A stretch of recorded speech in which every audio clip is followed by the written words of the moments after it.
Before we get into this episode of The Hassle of Hair, we want to give a big shout out to our sponsors.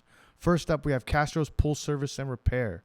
Do you guys need your guys' pool serviced, maintenance, clean, fixed? Castro's Pool Service and Repair is the place to go. Their phone number is 209-675-5418. That's 209-675-5418. Check them out today, guys. Support those that support us.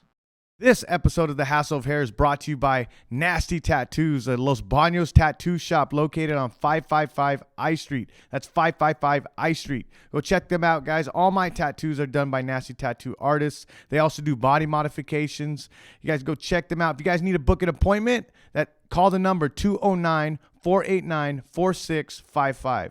That's 209-489-4655. Go check them out, guys. Nasty Tattoos. Support those that support us. It's birthday! I'm Jesse. I'm Raquel. This is The Hassle of Hair, a podcast. Going after your dreams. A podcast about going after your dreams. Okay. But no, it's a podcast about going after your dreams and finding your passion in life. Yes. And we're The Hassle of Hair. For the Hassle of Hair. We are The Hassle of Hair. Thanks for listening, guys. Love you. Today we got on Sam Romero. Samuel or Sam? I go by whatever. Samuel, whatever. Samuel Romero. And he has an interesting story for us today. He's a pro MMA fighter. And Gabe and Diego reached out to me to listen to his story. And I know a little bit of it. The main thing I keep on telling people is like, yeah, I'm going to listen to this guy's story. He fell off the 87. Yeah. So let's just jump right into it. It's a crazy story, you know. It was about 3 years ago. March would be like 3 years. I'm gonna tell you from what I remember, you know. I've never even told this story to anybody, so except my family, you know. So it all started, you know. I remember like the night after my fight, I lost a close decision to Gabriel Pacheco. He's Dragon House's champion, actually, I think. Yeah. So he's a pretty good fighter. It was a close decision. The whole 15 minutes went to war, and then you had two wars, your pro debuts. Yeah. The two fights, Anthony Figueroa. Yeah. So that last fight, man, it was just it was a good war. And then I remember that night I went to the hospital actually with my brother. He's sitting off to the side here, but I was in the hospital all night. I remember like they didn't have stitches at the arena, so they sent me to like the San Francisco hospital. Like they were supposed to be, because I cut my head a little bit, but at the arena, they were supposed to stitch me there. So I ended up going to the hospital, and I'm sitting there, and I remember the fight ended at like 11 something. Dude, I didn't get out of the San Francisco hospital till like 4 a.m. And then I remember, all right, so I woke up that morning, 6 a.m., and I remember I looked at my face, and I was like, fuck, I'm pretty like, I never had stitches like that, you know? Yeah. And it fucking feels kind of weird in your nose and shit. What caught you I don't remember. The I'm not sure. Maybe it was just punches. I remember just like we were exchanging in punches. He took me down. I remember like one of the big things for me, like my kryptonite, you know, I feel like it was like people didn't want to strike with me, you know? Yeah. They didn't want to just take me down. And that's something I had to learn, because I'm a football player, you know? I played football and shit. I remember wrestling in high school and all that, you know? Yeah. So that's something I transitioned to and learned. But I remember he just took me down. I remember like, dude, as soon as that's all we practiced, me and my coach. Shout out to Nate James, you know? That's all we coach, you know? So as soon as I hit the floor, I could get in stand up, right? So I remember I hit the floor. I looked to the floor and just see blood splatter hitting the floor. I'm like, all right, I'm fucking cut open, you know? Yeah. And so to go back to the story there, I'm at the hospital. Next morning I wake up, I go to breakfast with some friends, and I'm just chilling, you know, getting breakfast, drinking mimosas and all that. And I remember I stayed in downtown San Jose, because I don't know if you've ever been to downtown San Jose. It's San Pedro Square. Yeah. It's like a whole little block, whole bunch of bars right there. And the San Pedro Square, I was working security over there, and that's how shit. I met. Where'd you work at? At 5 Points. Oh, okay. Oh, yeah, so that's like down the way. Yeah. Yes. Oh, dude, hell yeah. Okay. So I worked over there at the market, and the manager at the time, Rich, he was a really good friend of mine, and I just went to go visit him that day. I remember that. And I remember I hung out there, drank a little bit, went to get sushi somewhere downtown, came back to that spot, and I remember I was like, my friend was with me, Daniel Ribeiro, good friend of mine. I love you, bro. He's like, you sure you want to come home with me? And I was like, no, just go home, bro. I'll stay here. Somewhere I was at to stick around and wait for another friend to hang out. So I hung out, drank a little bit with my friend. We're just drinking and shit. And I remember the last thing I remember is I'm gonna say the name, but the person was like, hey, do you want me to get you a shot? After I came back from the bathroom, I said, yeah, just give me a shot of Jameson. I took the shot of Jameson. the next thing I remember is like, dude, like just like I spit all over the bar, and I've drank out the bars, you know. I'm not a little kid. I'm not gonna spit at the bar. So I remember that it was like tasted kind of weird.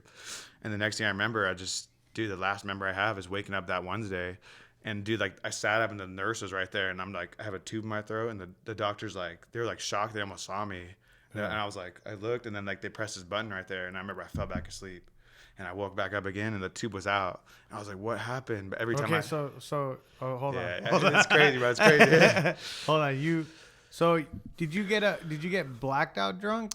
I wasn't drunk though, so that's the thing. Like, I was drinking a little bit, and I was fine. I was chilling. Yeah. But from what the people that I talked to after, they said, "Dude, I saw you last. You were drunk a little bit, but nothing that stood off. Like you were blacked out." Yeah. You know, and it's crazy because like.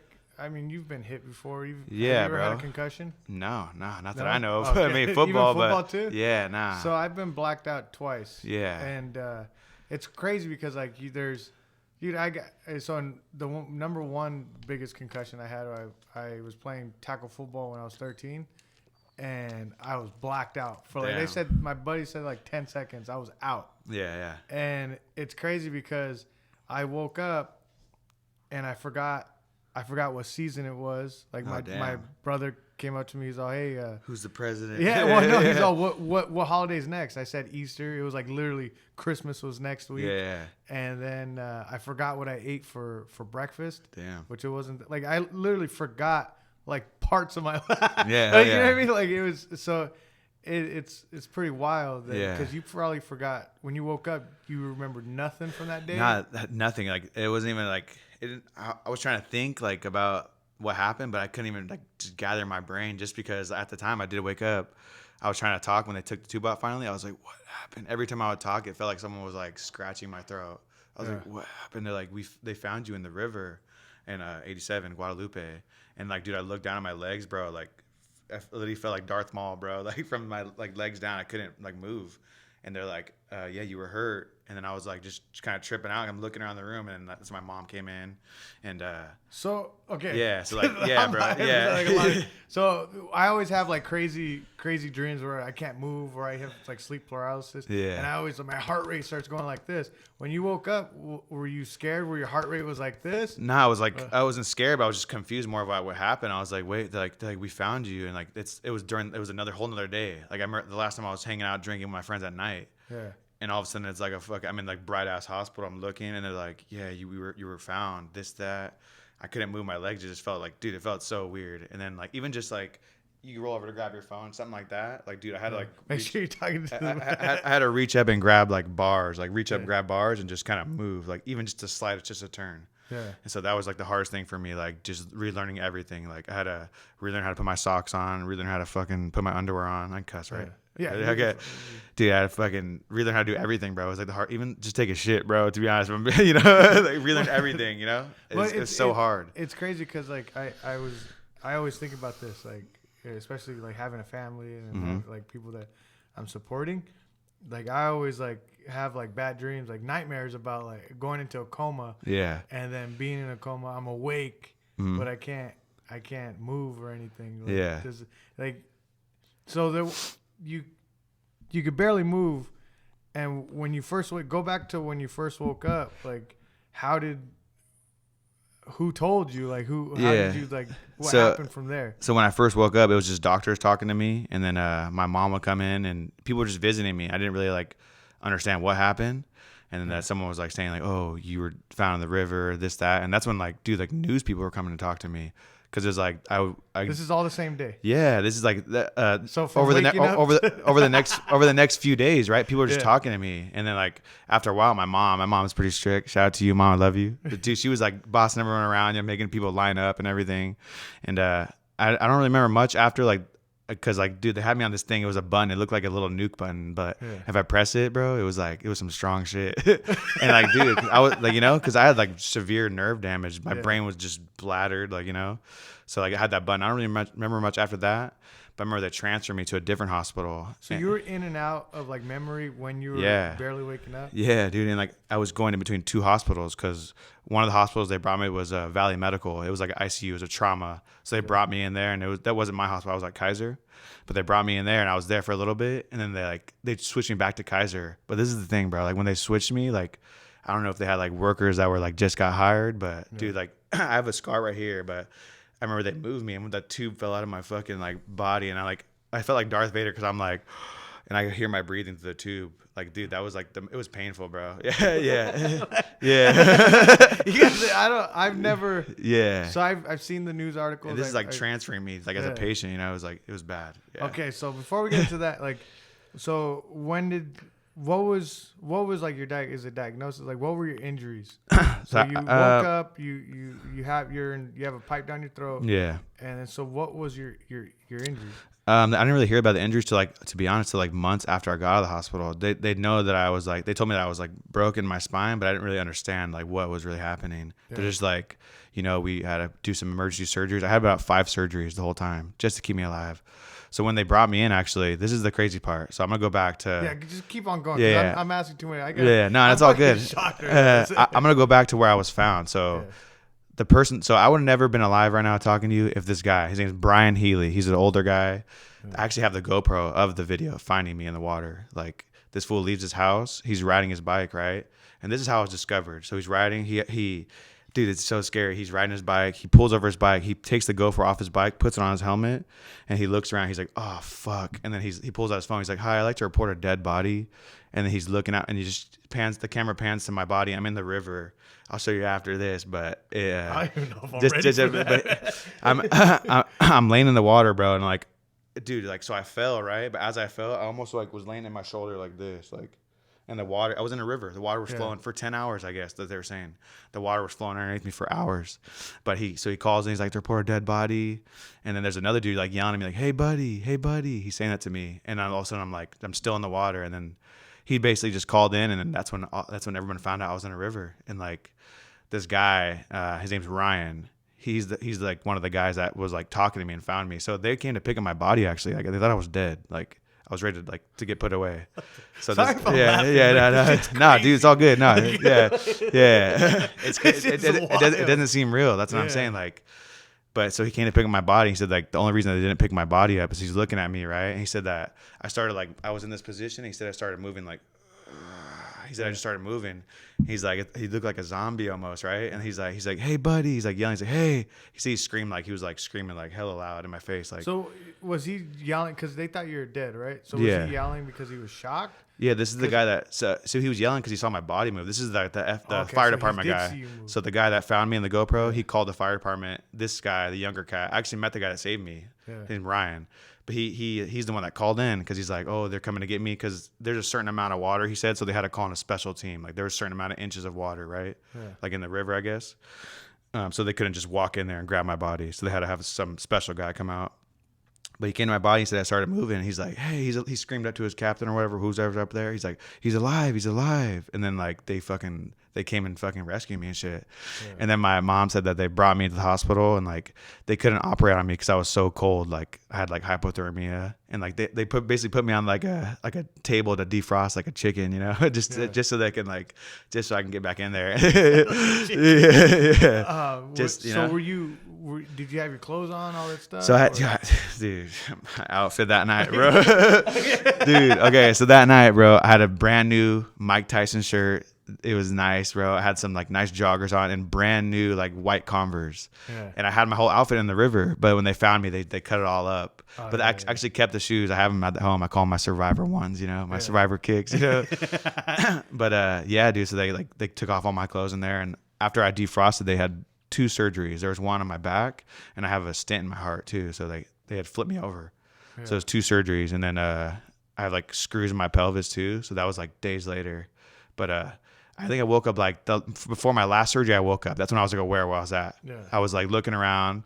They had transferred me from Kaiser, that place that kind of was hurting me. they're messing me up and shit. They like took me back to Valley Med, and I was there, and they had a new rehab center. So this is after the transfer. Yeah. Okay. So this is a new hospital. They have a new like rehab center, and it was like hella nice. And I remember this is like the first day I'm pretty much awake. Like the bed's hella nice. They have a nice TV in there, but like they come in the next day, they slap like a paper on the wall. It almost like a class schedule. Yeah. First class, memory class. Next class, like getting dressed, like literally like it's just simple shit. Yeah. First class, some lady would come in. She's like, she would read me a story. I remember it was like about Romans and shit. Yeah. And she would tell me like, she'd read the whole story and she's like, hey, what did I just say? And sometimes I would be like, I would listen to the story, but I couldn't even like tell her. So some of the times I would fail, it was hard just getting my memory back. And then over time I would be like, okay, I remember this, that, Next class would be like, dude, just getting from the bed to my wheelchair, learning how like the transfer like that, dude, it was so hard, dude. It was like, did anybody tell you like your chances of getting stuff back? Did everybody sit you down and say, hey, you got a long road ahead of you? So I wasn't awake for this, but this is like when everyone was coming to visit me. This is like I was waking up, but I don't remember this, but I was like asleep, right? And they're like, so he's okay, he's recovering, but if he does wake up, he's gonna be paralyzed. And then when I woke up, I was like, well, I guess my mom said I looked at her, I stuck my tongue out like.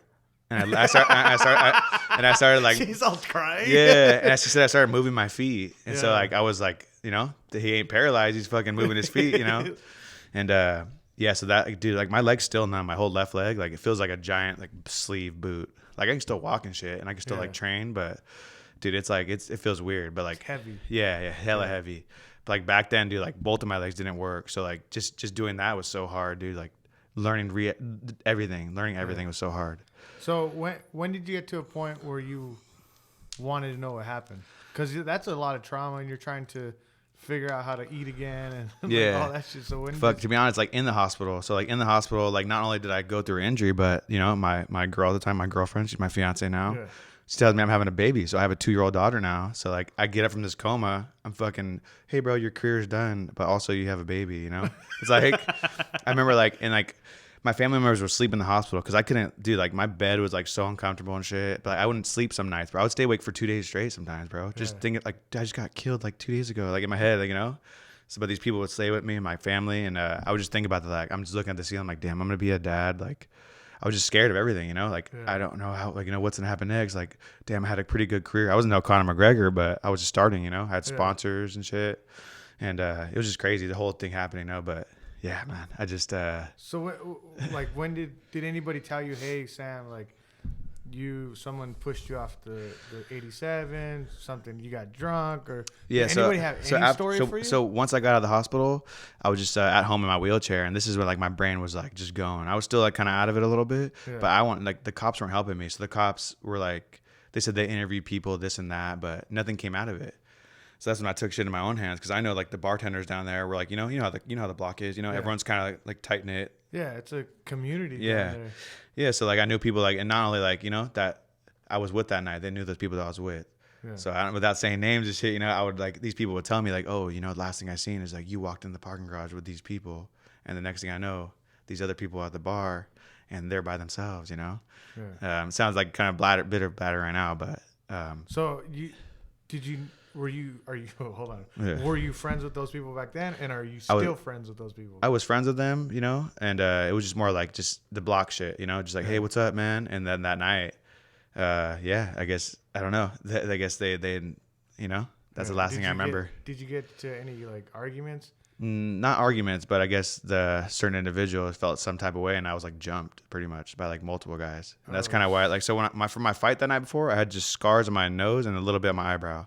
Yeah. When they found me, that Ryan guy I told you about, he said that when we found you, we called it raccoon eyes. Both of my eyes were purple, and like fucking my head right here, I had to have plastic surgery on my head. Yeah. Cause so like he's like, you wouldn't have got that from that fall. You wouldn't have, if I fucking hit my head, I would have fucking splattered like a watermelon. Wait, so how did they know you fell? Just from that fall. I mean, there's no other way I would end up in that river. And I had like my broken pelvis, my broken spine and shit. Like I was pretty much like, Did they ever say like how you survived that fall? Because when I'm thinking 87, I'm thinking, what's the lowest? Like, what's the lowest part of 87? Like, it's all up. They think that just from me being in the best shape of my life at the time, like, my third pro fight, I was like, I was trying to redeem myself off some of those losses. I was in the best shape that kind of kept me alive, especially being in the water. Like, I don't know. They said like just you being like that best of shape kept you alive. Like nobody else, like people would have died if that would happen. Yeah. You know. And so, because I was even telling my wife this, I was like, how high do you think the 87 is? It's like 4 stories, right? 6 stories. So I felt 6 stories, 60 feet. Yeah. That's what they said. They're like, yeah, bro. I've honestly like driven by it. I've driven on it. Yeah. But I never like went to that spot where they found me. Cause I had the pictures and the videos of it. So I seen the drop. It's pretty big, but I've never went to go visit that. I've had an ex-coworker, I believe it was on the 87, but they fell off. Yeah. They died. Yeah. Okay. Yeah. So you see that's the trippy part, because I've heard like other people been in the 87. Like I'm on Facebook and shit, and I see some of these like people, they'll post like part of like a San Jose group, but they'll post like, there was one story, my brother like tagged me in it. It was someone who died on 87 like that. Yeah. Like in the thing, I guess. I'm like, it just trips me out, because like all these, you know, young lives, rest in peace to everyone that's like passing away, but it's like, dude, that should be me, bro. I should be dead. So it's like almost trippy. That's the way I look at things now. I'm like, it's just weird to me, you know. It's scary. Yeah. So like do you think you hit the water? So they think that I fell back and my spine's broken. So I when I fell down, boom, and I didn't hit my head or anything, but I smacked my back. And then when the picture of me, the way the picture of me, I almost like rolled over like this. So like that's how I ended up like this. But what I'm saying is like you hit water, not cement. Yeah, water. Okay. Water, yeah. But it wasn't that deep of water, so it was still like, you know. Yeah. You know. Yeah. That's crazy. So okay, so you're healing up. Yeah. Were you looking for the people? Like, Yeah, so dude, you're going around asking people? Dude, there's times like I had to go to classes just to talk to like my mom, just to talk to my fiance, my family, because dude, I couldn't, even probably a year ago I couldn't talk to you. Like it was just, I had so much shit going on. Like I would go to the store, I'm looking over my shoulder like Liam Neeson, you know. I'm like, I'm all like pumped up and shit. Like yeah. I just dude, it was so hard for me just to adapt to all that. But so you had PTSD. Yeah, dude, and I still have it. I mean, sometimes like, you know, my house and then falls or something, I'm like, you know, I'm like, you know, I'm better about it. But at the time for me looking, I wanted to go down to like Punisher style, bro. I wanted to hurt these people, you know. Like it was like, it just, I don't mind, like, you know, you hurt me, just beat me up or something, leave me there. Don't take away my livelihood, you know. Wild. And I not only did I fight MMA, I taught kid jiu-jitsu. I do this at my house, and someone just rang the doorbell. Who is that? Oh. Featuring. Bro, I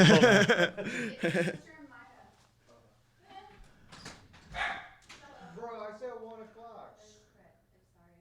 Okay, I'm podcasting. Okay. You guys want to come in? Just go to the living room. This is Sam. Hello. How you doing? What was his name again? Justice. Justice? Yeah. Bro, we need justice for. Oh yeah, hell yeah. Hey, that's our quote right there. Yeah. All right, I'll cut that out. But so you're talking about the PTS, like yeah. So I dealt with that. So I got the whole. It's crazy because like I didn't fall from anywhere, but I got in an accident. Yeah. And like that whole like you getting transferred, I felt the same way. They transferred me to a different hospital. I got in an accident. I had a spleen, ripped open spleen. Damn. I had a concussion. My liver was lacerated. Oh, and then, so it was all internal. Yeah. But I remember them carrying me to the other hospital, and it wasn't the best. Oh, dude, yeah. No, but I dealt with that. I still deal with that too when it comes to driving, and it's pretty wild because you don't really know that you're going through the PTS, right? Yeah. I didn't know what was happening. That's why it was so scary. Like, not only like I was trying to figure out what happened to me, but I'm also like, damn, you're a new dad, bro. But also your career's over. Now it's like, you know, my mind was racing, and you know, I had a lot of people that my family helped me, friends, you know, that helped me get through that. But dude, at the time I wanted to like find out who hurt me so bad, and I come to realize like, you know, of course I'm still gonna find these people, but I didn't. At the time, I shortly realized, okay, if I keep being angry all the time like this, I'm never gonna get better. Like I don't want to be. My daughter goes to school like, bro, your dad's hella angry. You know. Of course that's gonna happen. But I wanted to be better for not only my daughter, for myself, just so I can talk to people and shit. Because that's what I was doing. You know, that's what I did. I was a pro fighter. You know. How long were you in the hospital for? I was there for like 2.5 months, 2 months, I want to say, in rehab center. And then after that, I was just doing PT. I still do PT here and there. I'm in the like process of getting a new doctor, but yeah, I'm doing PT and all that. But that was like the hardest thing, bro. Like it was just normal shit. I can't even like bro, getting your underwear on, everything, socks, learning how to shower. Like that was one of my classes, like just process of everything, you know? So I have a buddy that his wife, well, she's a friend.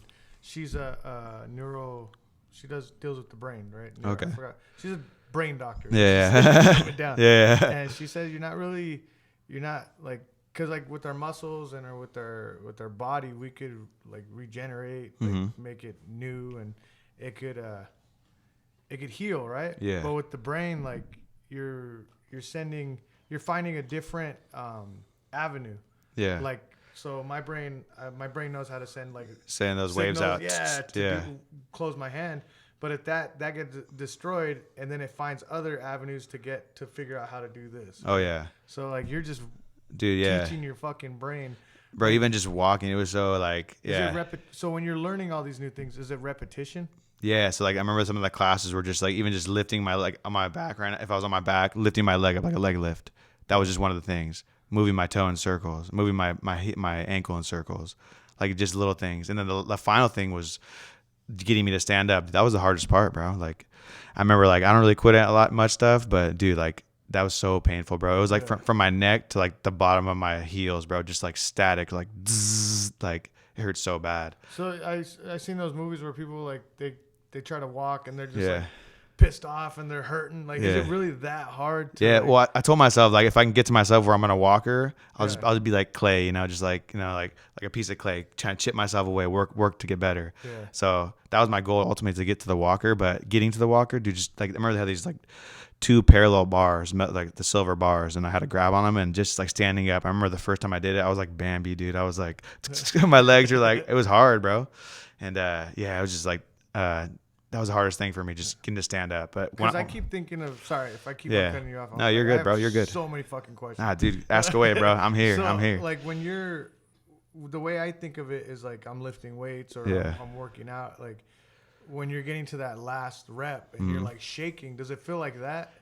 Almost like that, but like all the time, like permanently, you know. Yeah. It just I don't know. It's like an internal pain. Like I remember, like it's like a zap almost. Like even just like I remember the first time like I finally stood up, like just to roll out of my bed. I couldn't roll to my shoulder, but I like the transition was just roll to your left shoulder, put your left shoulder down, or your left elbow down, and sit up. So I remember I got to the position where I'm sitting on my butt, but I was on my like fingertips because I couldn't put my butt down. It was like it hurt so bad. Yeah. And then dude, just getting up, it felt like my body was getting ripped apart. Like that's kind of how I feel sometimes, like because my screws are like right here. I'll show you the picture, but it's like, dude, it's like right. So it's right here. Yeah. No, but like internally, like, you know, I feel like, yeah, it's like the middle of me. I feel like it's a little better now because I'm building my strength, my core strong.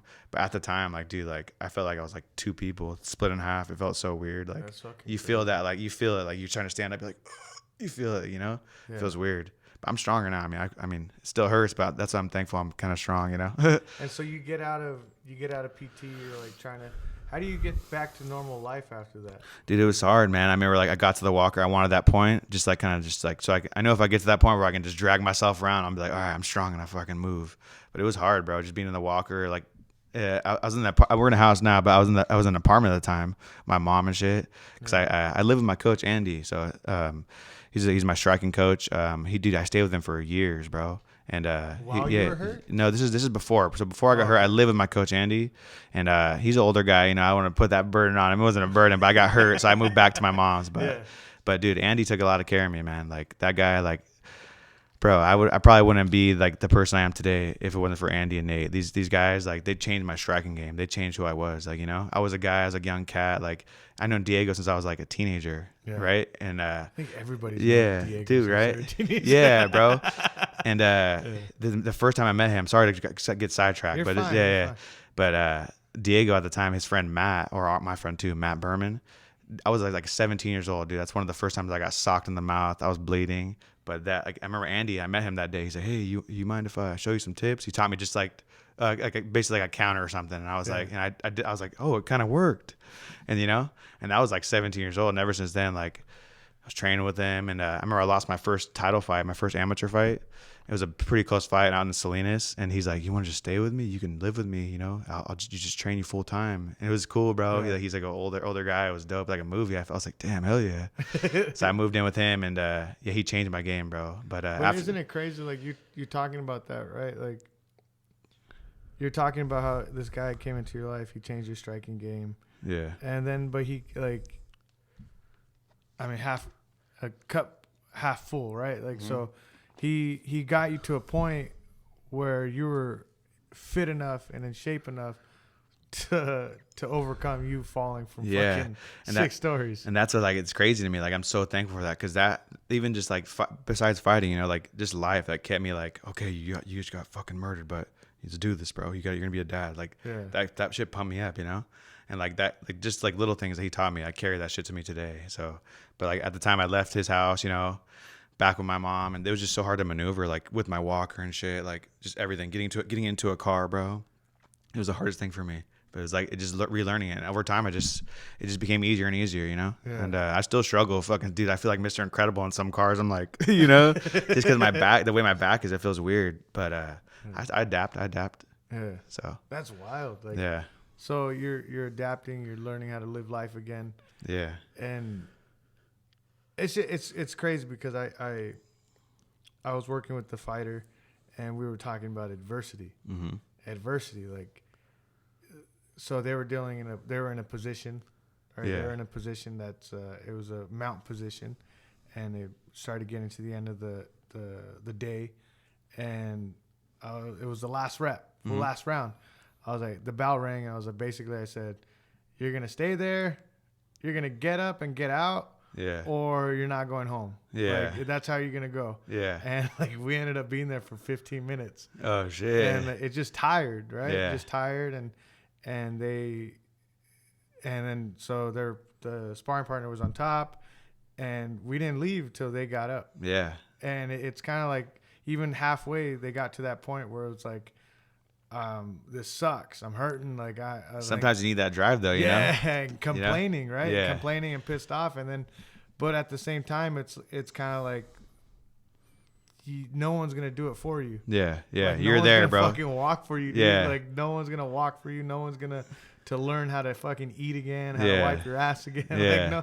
Like you have to fucking get up and do it. Yeah. And there's probably a lot of men, a lot of women out there that are in your position where they can't walk. And they just say fuck it. Yeah. Right. Yeah. They just like. That's I'm thankful for that mentality. Like you're saying, like you're the mount position. Like, dude, I used to be that guy. I'm a good wrestler now. You know, I'm injured now, but dude, my coach Nate James, bro, that guy's a beast, bro. Yeah. He used to just sit on top of me, bro. He would whip me down. He would just like, you know, he would work me in wrestling. Yeah. And he's like, come on, we're not leaving until this is this, there, you know. And so I know exactly how that pain is, bro. You know, you're working towards it. But that made me better, because not only like after I trained with Nate, I trained with some other guy, and maybe I throw this guy around, you know, like, oh, Nate was kind of right, you know, like, you know, so that helps you not only for like fighting but life, you know.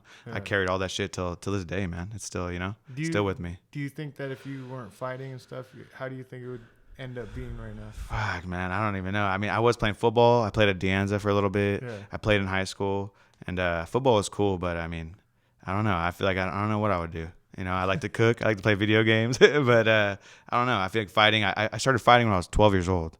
Like I was getting bullied a lot, so I started jiu-jitsu. I'm a second degree purple belt, so like jiu-jitsu is like my roots. But I remember I would get bullied a lot, so like I don't know, like that's just since I was 12 years old, bro. I was a badass fucking kid, bro. I got kicked out of middle school. I got kicked out of high school. You know, I'm a high school graduate. I got my stuff, but I was a bad kid. Ask anybody I went to high school with. I was, you know. So it's some people like I see them till this day, like, dude, you're like a different person, bro. Like I was like fucking, you know, not starting fights, but getting into fights, getting kicked out.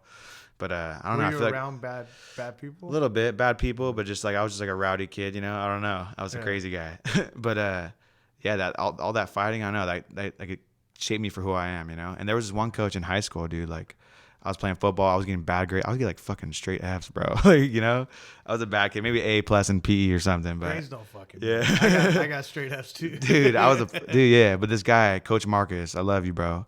If you hear this, I don't know. I don't talk to him anymore, but you know. Yeah.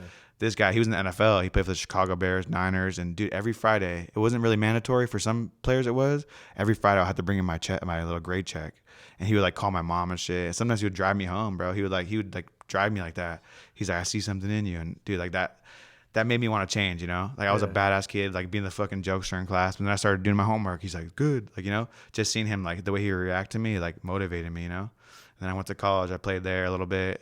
And then after that, I went back to jiu-jitsu and shit, you know? But that same mentality was like, I wanted to be something. I wanted to, like, you know? It just changed my whole perspective on life. So I think fighting, I don't know what I would do without fighting. It's just something that, you know, even after my injury, I want to fight. People are like, dude, you just got fucking killed, bro. I'm like, dude, it's hard to explain, but I want to fight. Like I still want to box, you know. That's my next move, like going forward. So you get out, right? You get out, and I'm assuming you're saying boxing because of the back injury. Yeah. I try to grapple a little bit. I can, like, you know, if I'm standing up, but I can't like sudden movements, like, you know. So maybe I'm moving to the side or something. That if I'm jerked, I feel like that would hurt me a lot. Yeah. But boxing, I feel pretty good, dude. I'll show you some footage, bro. You know, it's like the archive. I don't really show anybody, but you know. It's so you get back to life, and what was the game plan? Like, what was like when you started being able to walk? Like, how long did it take you to get to where you're at now? You're like, you walked through my door. I couldn't even tell that you got in. Right. Yeah. See, dude. Yeah. So how that's long like, did that take? dude. Fuck. To be honest, like maybe like a year after, to be honest, because I got to a point where I was standing up. It would hurt to walk, but I would like just walk. Dude, I remember like 6 months after I got hurt, I went on a boat. Like I went on those little things. I was like on what are those things? They get pulled, the little, you know what I'm talking about? I don't know. That little circle. I don't know. I can't. The tube. Yeah, I went on a tube. Yeah. I that's like right after I got hurt, I went on a tube and I fucking like fell off. I felt good. Yeah. Like, you know, but at that point, I remember like I was at that lake. I was like, damn, I feel pretty strong. I can walk. You know, I'm doing this. So I remember like maybe like a year after, and then after that, I just kept building and shit. You know, of course I would slack off. There's some days I didn't want to train because, dude, like I would train. I'll hit mitts one day. I feel hella cool. I'm like on top of the world, and the next day I'm like a totally different person. Like I'm fucking in pain and shit. I can't do it. Even just like getting out of bed, I'm like, Are you in chronic pain? Yeah, bro. Yeah, hell yeah. Fuck. All the time, bro. In your back, or you said you got my back, my neck, but it's a little better now. I feel like a little stronger, but my neck, before I would like turn and I would feel it in my ass and my leg and shit, dude. It was like, it was all connected, you know. It was so like, it was weird, you know. Yeah. But yeah, man, I feel a lot better now. I mean, it still hurts some days if I constantly, like, for days straight I'm training and fucking trying to be how I used to. Maybe the third day or fourth day I'm like, like it hurts, but fuck, I just rest a little bit and then go back, you know. And did they ever tell you like, did they what were the chances that you were going to be walking? There was like zero chances until they saw me move my feet. Like I guess I don't really know too much information about that, but I know that my mom said that I was like paralyzed. They said, but once I woke up, they're like, yeah, he's not going to be able to. And then I started moving my feet, sticking my tongue out. Yeah. And they're like, damn. But I remember that whole time in the hospital, I was in a wheelchair because I couldn't walk. Dude, people like, this is the scariest thing for me, bro. Like, this is when I was like, wake. I finally got my phone back after like fucking 4 weeks. They kept my phone and shit. The cops fucking, you know, they kept my shit. I got my phone back, and I remember this is like a third or fourth class of the day. They fucking take me in an elevator. I go downstairs. I'm in the wheelchair and shit, and they give me a blue wristband. Every single like machine was wheelchair accessible. Like you fucking go up to it, you lock your wheelchair in, dink, you scan your badge. S. Romero, welcome back, and it fucking has your weight. And I was doing like curls. And like it was just like weird. I remember like I looked around and shit. I had my headphones in and shit. And this is the first time I heard music in months, bro. Like after my injury, like, you know, it's like your brain goes somewhere, bro. I don't even know how to explain it. It's just like, it's like mush and shit, you know? Yeah. But I heard that music. I'm looking around. I just started staring at everybody. There's dudes like, I remember there's an old guy with like a just broken neck, bro. There's dudes that are like just super crippled, can't do anything. I'm looking around. I'm like, damn, like I was 23 at the time, 26 now, but I was looking around. I'm like, fuck, what just happened? You know, it's just scary, you know? Yeah. But I would do that for days, bro. So I met a lot of cool people in there. Like, just hearing everyone's story was just crazy because some dudes were like some dudes were there that they're never gonna walk again. So hearing my story, they're like, dude, holy, like, you know, they almost tripped out. Like it made me sad. Like these guys are never gonna walk. Yeah. But I'm a young cat. I'm gonna get my legs back. I gotta do something, you know. That's what I was thinking about. So. Yeah, man.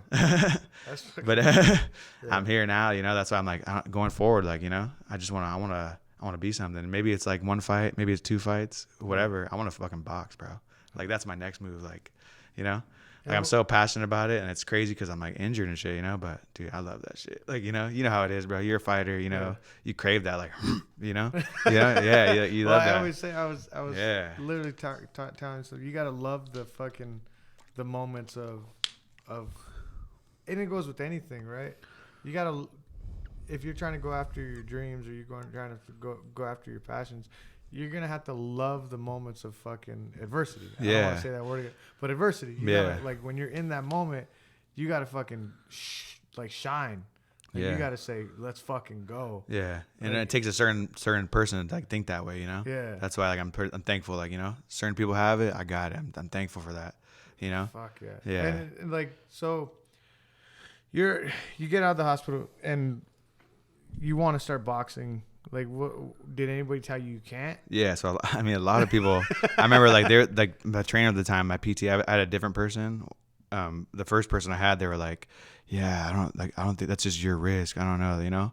What's the risk that you hurt your back again more? Like, I guess, or like maybe like my heart or something. I do have a stent in my heart, but it doesn't like I get like yearly checkups and I'm fine. Yeah. Nothing that doesn't bother me. So a stent is where they put like don't they? It's something that like a piece of metal, I think, and right? It opens the artery. Yeah. So if people are like, what if you get like punched in your chest? I'm like, I don't think I'll get punched in the chest, but you know. How did they say how you hurt that? Like, well, why you did that? I just had like my pelvis, my back, my liver was lacerated, like kind of you had. Yeah.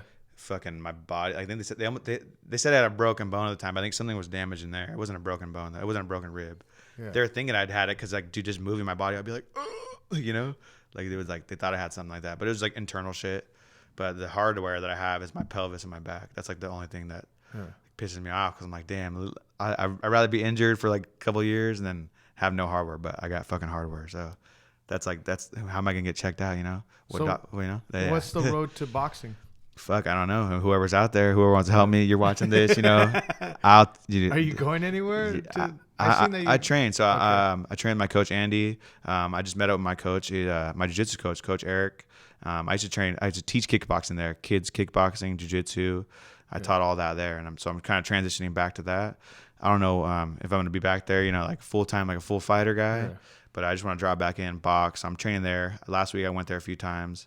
I felt pretty good hitting the bag. I hit mitts with my coach. I felt pretty good. What does Coach Andy say for? He wants me to fight. He wants me to do it. Yeah, he's full tilt for it. You know. I know everyone kind of has their opinions, like if I'm gonna get hurt or not. But I understand that. Like that's like fighting. I know that. Yeah. It's fighting. And I told my family like going ahead if the doctors say okay, like from my real shit, like my real injuries, if they say oh you're good, dude, I'm doing it. But if they say I don't like, if it's like real severe, like maybe like I can't pass a test or something, then I won't do it. But I'm talking to you. I can walk, you know. I'll fake it till I make it if I got to, you know.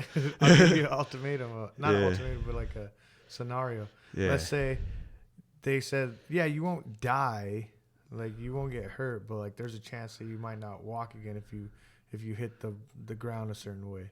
I'm doing it, bro. yeah. I'm confident, dude. Like, back then, like, you know, I was such a young fighter. I was crazy. You know, I'm such a different fighter now, bro. Just like the way I handle myself.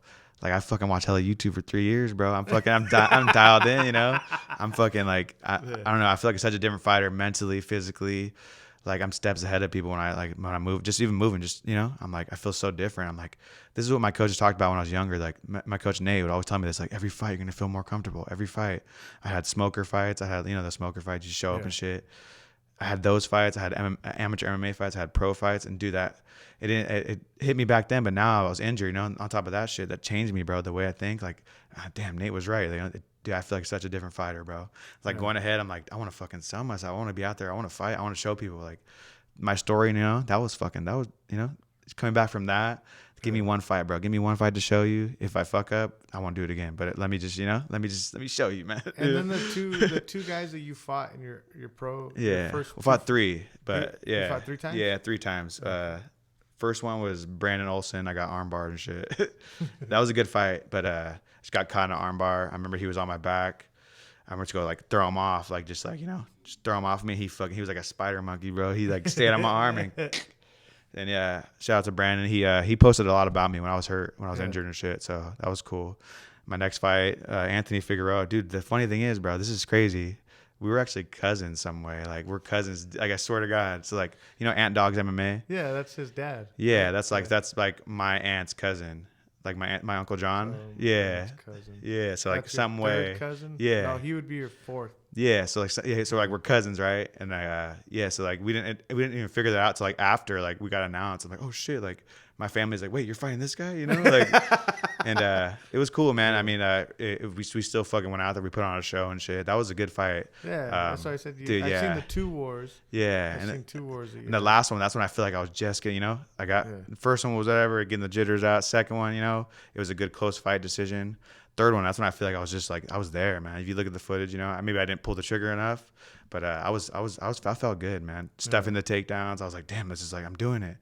I ended up losing that fight, but I feel like I had so much more to fucking offer, but you were young. got cut up, Yeah. It was the very next day. Yeah, That's just so wild.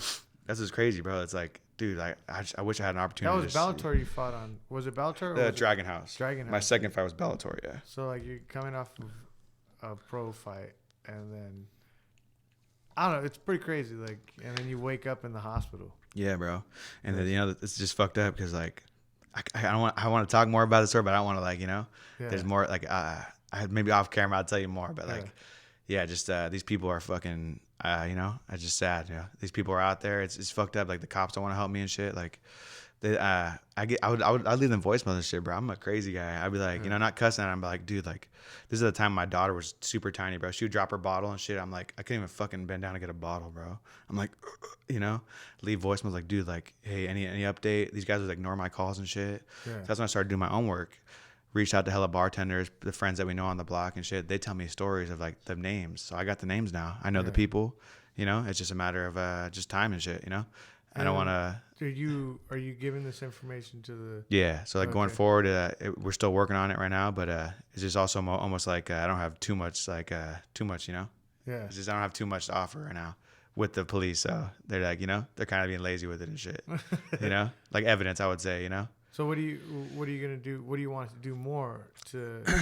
Like, do you need help with anything? Yeah, I mean, whoever can help me out there, I'm down to I have a lot of information. I have some evidence that I have, and I know who did this to me. Like, I know like these people are out there, and it's just maybe they won't get their spines broken and shit, but if they can go away, that would be fucking, or just justice for justice. Seth's brother's name is Justice. Yeah, shout out to my brother Justice. No, but like it's just getting some like closure to it. Yeah, bro. I mean? And it's like almost like, oh, he's like, this is why I left the last voicemail I left. He fucking asked this guy. I was like, look, you think just because I'm alive, like that's it, right? I'm alive, so I'm better now. Like, the fucking case is done. I'm alive. Yeah. That's fucked up, Like I'm alive, but I'm I'm very happy like the way I carry myself and shit. But I do that because I have to. Like this is what's there. I'm not gonna wake up tomorrow with a fucking brand new body, or fucking a couple of days I'm gonna get a brand new spine. It's like I have to do that shit, So I almost feel like I'm alive and shit. So people are like, oh, the case is cool, It's like you're saying it would have been different if you were dead. Yeah, bro. I feel like they would have caught me. They caught the guy and shit, right? It's like, oh, he's alive, so it's all good. But it's like, nah, bro. Like I want justice for myself, Yeah. Yeah, I was just fucked up, So what day? So it was. Yeah, if you guys have any information, that'd be crazy. Yeah. Like if someone hits you up, like and I've had people, bro. I've had people, but this is perfect right here. This is what I wanted to do. I wanted to like get on something like this, talk about my story, maybe motivate other people that are just who can't even get out of bed for some shit. Like, dude, there was times I had like I've screws in my spine. I still get out of bed. Yeah. I still go to work. I got a job. I work at Apple. I'm a security at Apple. I work there, and my whole life changed, bro. It didn't let it stop me once. I let it stop me for a few times. I'd be in my shell, wouldn't even talk to my family and shit. But I guess everyone's got to go through that. I guess, right? Just being yourself for a little bit. But that's what like people that are successful. I guess. I mean, what is success? But I mean, people that are going after shit. You always see like the end product and them saying like, yeah, you just got to keep going, keep pushing. But a lot of people don't talk about those moments of. Like there's dark moments for everybody. Yeah, and right? that's like something I carry before. Like people would tell me like, oh, I'm depressed, and like this is when I was fighting and shit. I'm like, go, you push through, bro. But then like being on the other side of the fence, I'm looking through everything. I'm like, holy shit, like I met depression in the face, bro. I was depressed for months, bro. I couldn't even fucking do anything, bro. It was hard. Yeah. And yeah, just overcoming that. Like, you know, if I can overcome that, I can overcome fucking whatever happens. If maybe I get a fucking shitty day at work, maybe some fucking coworkers being an asshole, but I can overcome that. You know, I'm not going to be like, I don't know. You know, I always think about like, I heard this from Dwayne Johnson, The Rock, and the fucking animal. I love that guy. You know, he always says like, you know, you think about the hard times, think about like what's in front of you. Like he said, he thinks about when he's like evicted and shit. You know, I think about, okay, you know, I think about when I was killed. You know, if I'm having a hard day or something, that kind of just drives me. And I'm here, I'm awake and shit. You know, I know what I can do, and I know what I can't do, but that shit drives me. Like, you know, the hard times drive me. If that makes sense in a way, right? Yeah. And so how do you think that comes into play when it comes to your kid? With my kid, yeah. That's a motivator in itself, right? Yeah, dude. I mean, I love my daughter, dude. She's beautiful. She's perfect. She's smart, and just being like coming from the injury and overcoming that, I just feel like even like a superhero dad almost, right? Yeah. She don't know I'm hurting and shit. I'll get down on my knee. I'll play with her. I'll wrestle her. You know, she don't know that I'm hurt, but I still do that. I still do all those dad things. I lift her up, you know, and it plays a good factor, I guess. I don't know, you know. And I'm starting to get my daughter into training. She's training a little bit. I was trying to teach her some like side control and shit. She didn't really know it, but I was like, had her on top of me. I was like, okay, don't let daddy get up. She's like pushing me down. So she's understanding now. Yeah. She's 2 years old, but yeah, it's cool, man. Just cool being a dad, learning. I'm a new dad, bro. I'm still learning every day, you know? You know how it is. You're a dad, you know? But, yeah, it's just crazy, bro. I love it, man. It's cool. That's dope, man. And it's still wild when you like look at it on paper. Like, got in a fight. Had a professional fight. Next day, woke up in a river. Yeah. Next day, his girl. Yeah, you're a dad. Yeah. Your girl dad. Yeah, I'm a dad. What the fuck? Yeah. What year was that? 2019. You should get that tatted on you. Oh yeah. I'm like a little more in shape, you know. I'm gonna get my chest tatted. My daughter right there. Yeah. So, yeah, dude. It's just that's what I'm saying. It's crazy, bro. You know, like all that shit happened. Now I'm here. I got a kid. But now what's next? You know, I'm here. I got my beautiful family. You know, I got not a healthy body, but you know, I got a somewhat healthy body. I'm able to use it. So that's why I want to do some other shit. You know, I want to fight. Maybe if I don't fight, I want to commentate somewhere or something. Yeah. You know, I don't know. I'm a guy that wants to. I'm the type of guy. You give me a broom, I'll fucking broom for hours. You know, but my body's different now. So you know, whatever the avenues are next, I'll fucking take them, bro. Fuck yeah. Yeah, bro. And what have you reached out to different promoters to try to? I've reached out to a few promoters. They don't reply to me, but you know, it's like yeah. So it's almost like even after my injury, bro, a lot of like sponsors, they fucking cut me off and shit. I don't know if it's like you're like, you know, they don't even talk to me, check up on me how I'm doing. So you know, I have a few sponsors that still connect with me. Alacarn Construction, Phil, that's my boy right there. He's fucking been with me since day one. You know, a lot of these people like they haven't been with me since day one. You know, so after the injury, it almost like fucking weeded out all the fucking people that, oh yeah, bro, you're doing it, you're be a pro fighter, you know. So now I know who my team is. Now I know going forward, you know, who I got in my squad, you know. So. You know, it's cool because like I tell, I mean, I only have really I had 4 fighters, but then one of them decided to become a rocket engineer. Oh shit, that's you, Kenneth. Yeah, nice. So he was an amateur fighter, and dude's fucking. You gotta give us a free ride on that rocket, bro. We're ready. He was a killer, right? And then he just decided to become a rocket engineer. But like I tell him like fighting, it's hard because like some people get caught up in being a fighter, right? Like they want to be a fighter, and then that's who they are. Yeah. Right. They step out the gym and say there's no fighting, and their identity is fighting. And dude, I think that's who you were before you got an accident. And then now, like, your identity's way more than... Bro, that's crazy you fucking bring that up because that was, like, a problem. Like, literally, my identity, like, my therapist, I would talk about this. I'm like, I don't feel like I'm, like, you know? That's crazy you brought that up because that was my problem. After the injury, I'm like, fuck, I'm around other people. I'm like, I don't really have an identity, you know? I'm like, this fucking, like, chubby fucking guy just sitting here and shit, you know? But, yeah, like, the identity thing, you know? That's why I feel like... coming back, you know, I guess I'm gonna explore more avenues, I guess, right? Yeah. Have multiple identities. Now I'm a fucking dad. I'm a fucking boxer, right? I'm a fighter, you know. I have multiple identities now, so that's something I struggle with for a long time. You're just this MMA fighter, Sam, like, you know.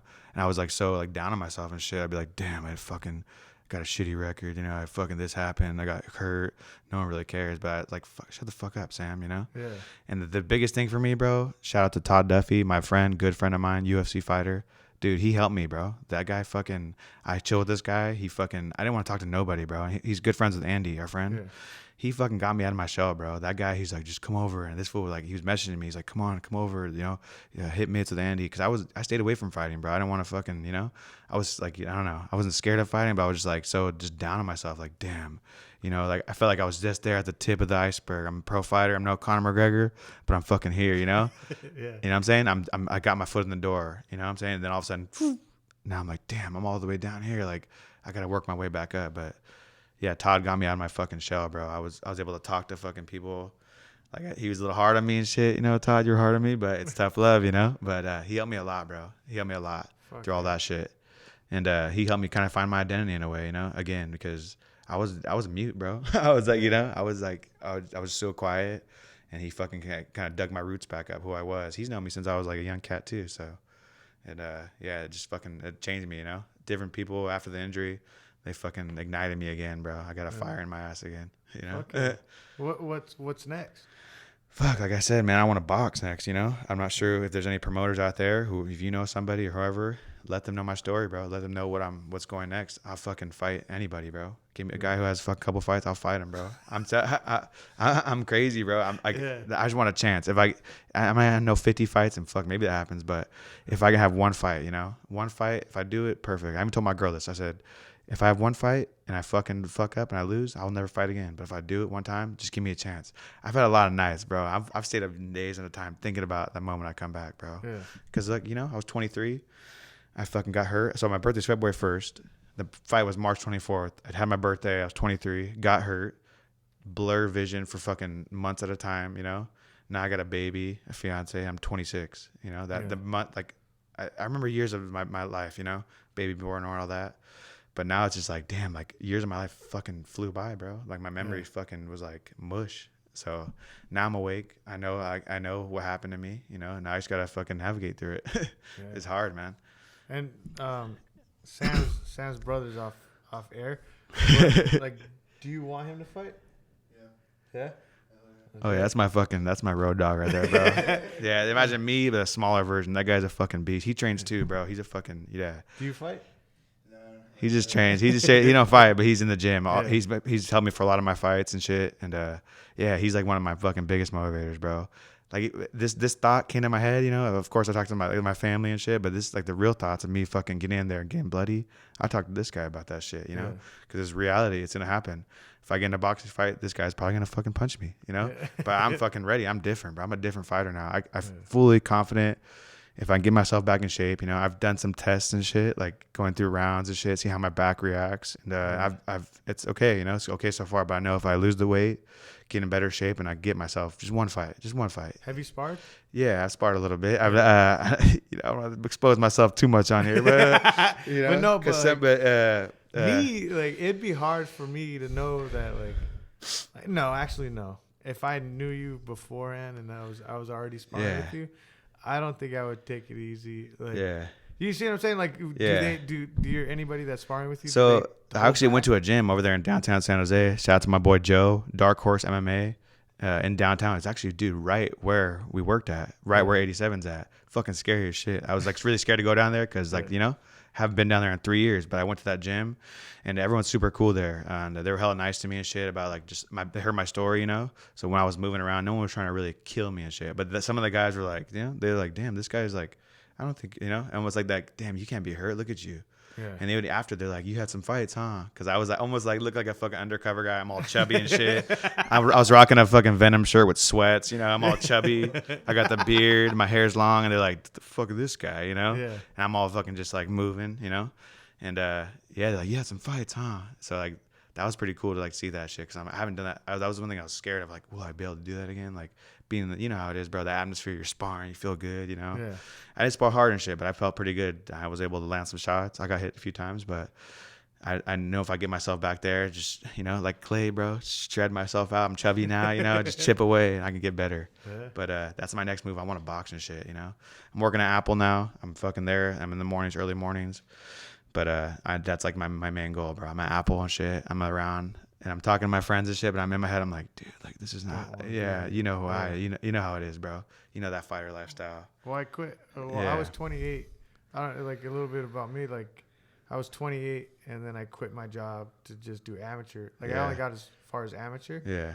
and 28, quit my job, and then basically trained full time. Yeah. And then found out that I love fighting. Yeah. Well, you But took then- that step though. Fuck, yeah. Fuck it, dude. But like People are you're afraid of that. But like if you're thinking about it constantly, then there's something there. Yeah. You know what I mean? Like if you're at work, if you're at home, Yeah. and you're thinking about it constantly, because people jump into things, and then it gets hard and it gets tough, and they're just like, Yeah, and I've had some fighters I like don't that, you wanna know. do That's like that's what separates like a fighter and a fighter, right? You Yeah. fucking you want to get punched in the face, or you want, you know, that's that separates that shit, you know. yeah, So yeah, man, that's fucking dope.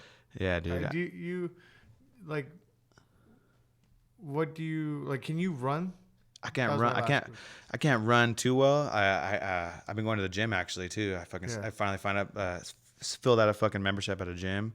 I'm lifting like tiny weights and shit using the machines, but I can't run too well. I actually do pool workouts sometimes, so I swim and shit. But the treadmill is like that's something I love to do. But I used to run miles and shit, bro. Like, and that was cool because I can eat whatever the fuck I want, right? I'm fucking running hella miles, eat whatever I want. But now I'm like, now that cardio is kind of away, I'm like, you know. So I run a little bit, but not too much. But I shadow box a lot. I fucking try to stay moving. Sauna's like key. Like my boy Todd put me on that shit. He has Well, especially because you're hurt. yeah, he has an infrared sauna, and dude, that shit fucking like almost like I felt like a little baby chick or something, bro. When I was hurt and shit, he put me in there, and I was like able to like heal myself almost, bro. Like literally, I was so hurt. Like this is months ago when he hit me up and shit, like 6+ months ago, maybe longer than that. But I was fucking really hurt. Yeah. And I was like in my shell. He's like, come try the sauna out. I tried it out, and dude, like I was in the sauna and I was sweating. I was like, holy shit! I was able to throw combos and shit again. I was like, wait, what? Like, you know, because I wasn't able to do that before. I'd be like, you know.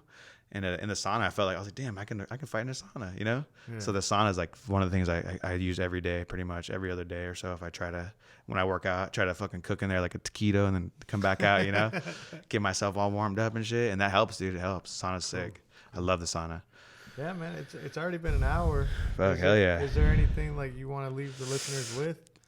Nah, for me, I mean, like I said, I just want justice for myself. And I know that going forward, you know, it's going to be hard because, you know, there's not really much to go off of. But if anyone knows any information about what happened to me, I know some of you people on that block, you know, you keep your mouth shut for certain people. So if you can talk, you know, boxing promoters, commentators, anybody, man, I'll do anything, you know, maybe not no hard ass work like sweeping up something, but I want to commentate. I want to do something like that. You know, I'm pretty smart with all that. And, yeah, just the main thing, boxing. That's like one thing I want to cross off before I go on to the heavens, you know. You know, I want to show my daughter, like, you know, she didn't see all that shit, you know. Yeah. She didn't see me fucking getting ready for these fights when I was out there fucking like, you know. That's why I want to show her. And she talks about it, bro. I'll be hitting the bag and shit. She loves that. She like cheers for me. And that gets me chills, bro. I'm like, all right, just wait till there's a big crowd and shit, you know. Me fucking chills Yeah, right now. yeah. And she claps for me because, like, you know, like, Yeah. she don't even know, like, you know, Yeah. I'm over here in the bag and she don't even know what's happening inside of me. And she's like, yeah, daddy. And I'm like, that fucking gets me like, all right, let's go, you know. Yeah. But if anyone, the boxing promoters, give me a chance, you know. And shout out to all my sponsors and shit, my friends, my family, my fiance, my baby. Thank you for everything, man. I mean, without any of you guys, I don't think I could even just operate. You know how it was. You know, I still have my struggles. You guys know that. You know, my brother knows that. Everyone knows that. But I'm getting better, man. I'm getting better every day. I'm getting stronger. And yeah, man, let's do this. You know, let's get after it, man. And how do people follow you? So you can follow me on Instagram, Sam Romero MMA. I have a private boxing page. It's a little slow right now. It's called Revival Boxing. I kind of came up with that name, like Revival, you know. I came back to life. But that's my private boxing page. I'm going to be training at Claudio's a few nights. I'm going forward. I know that.